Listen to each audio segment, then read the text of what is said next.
Corona berasal dari bahasa Latin yang artinya mahkota. Pada akhir Desember 2019, Assalamualaikum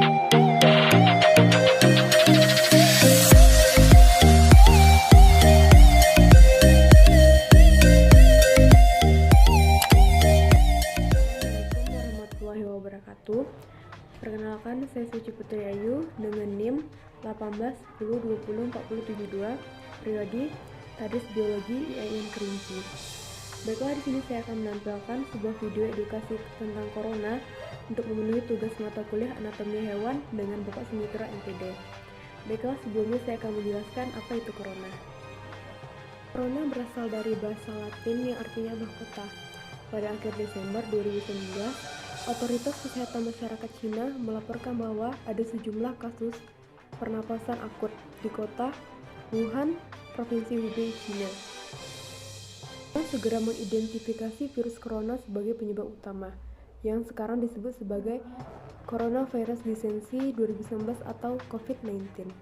Wabah ini awal menyebar di Wuhan dan mempengaruhi wilayah Cina lainnya, lalu terdeteksi hampir di seluruh dunia.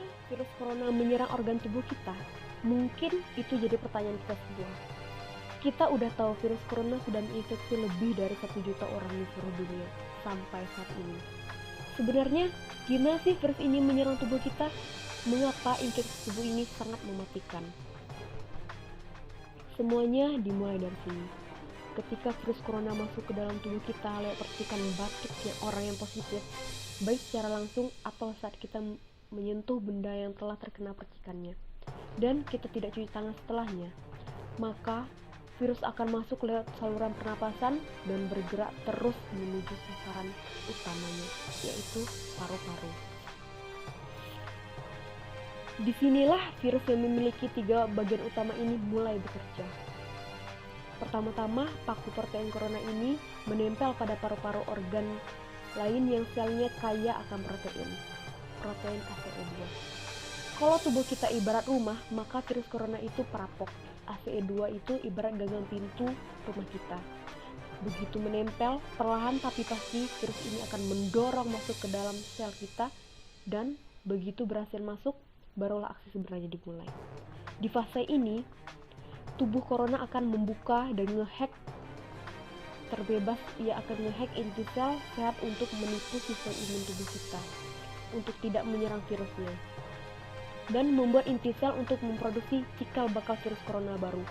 Sel yang udah terinfeksi ini selanjutnya akan terprogram untuk membunuh diri dengan lepas jutaan virus corona yang siap menginfeksi dan ngehack sel sehat lainnya. Ya, awalnya kita hanya kemasukan sel dengan jumlah sedikit, tapi dalam hitungan hari aja udah akan ada jutaan sampai miliaran virus corona baru yang bikin paru-paru kita dipenuhi oleh mereka, dan ternyata mimpi buruknya setelah ini. Ya, ketika virusnya udah memenuhi paru-paru kita, sistem imun kita bakal ngerespon, ibarat polisi dan tentara yang meluncur ke TKP. Tapi inilah yang bikin ngeri. Di sini virus corona jadi penipu ulung yang bisa ngakalin sistem imun kita. Mereka bikin sistem imun nyerang sel-sel sehat kita. Mereka jadi tidak tahu yang mana kawan dan yang lawan, dan perlahan senjata makan tuan. Buat sebagian besar kasus tidak berlangsung lama, karena kalau sistem imun kita kuat, mereka pun akan bisa menang dari segala virus corona. Tapi terkadang tubuh kita lemah.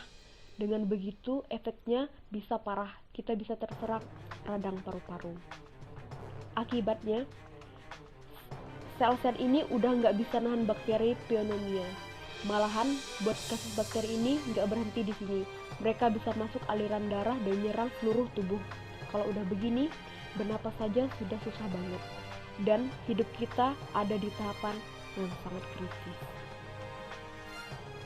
Ya, mungkin terdengar fakta-fakta barusan bikin kita takut dan khawatir, tapi ingat, kita punya cara untuk memperkuat daya tahan tubuh kita. Makan makanan yang bergizi.